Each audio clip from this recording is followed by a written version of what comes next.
நாவிற்கு சுவையே விருந்து. இன்றைக்கி டின்னர் ரொம்ப சிம்பிள் தான். தோசையும் சாம்பாரும். அந்த சாம்பாரும் இப்போ ஃப்ரெஷ்ஷாக வைக்கல, காலையில் வச்ச சாம்பார். நம்ம வெள்ளை பூசணியில் அந்த பூசணியில் கட் பண்ணி அது கூட சின்ன வெங்காயம், பச்சை மிளகாய் இதெல்லாம் நல்லா வதக்கி போட்டு லாஸ்ட்டாக ஃபைனலாக பருப்பும் அது கூட கொஞ்சமாக புளியும் கரைச்சி ஊற்றி வச்சோம்னா ரொம்ப நல்லாயிருக்கும்.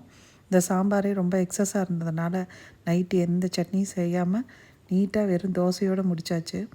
நல்லா சாம்பாரை கொதிக்க வச்சு அப்படி சுட சுட தோசையை ஊற்றி எடுத்து அது கூட இந்த சாம்பாரை சேர்த்து சாப்பிட்டா ரொம்ப நல்லாயிருக்கும். தோசை கல் நல்லா சூடேற தான் தோசை ஒவ்வொன்றும் வந்து நல்லா ஷேப்பாக வரும் போல் இருக்குது. செகண்ட் தோசை ஃபஸ்ட்டு தோசையோட கொஞ்சம் பெட்டராக கிடச்சிச்சு. நம்ம தோசையில் ஏற்கனவே நல்லெண்ணெய் ஊற்றி சுட்டிருப்போம், இல்லை நெய் ஊற்றிக்கலாம். எப்படி இருந்தாலும் இந்த சாம்பாரோட கொஞ்சம் நல்லெண்ணெய் சேர்த்து சாப்பிட்டு பாருங்களேன், அல்டிமேட்டாக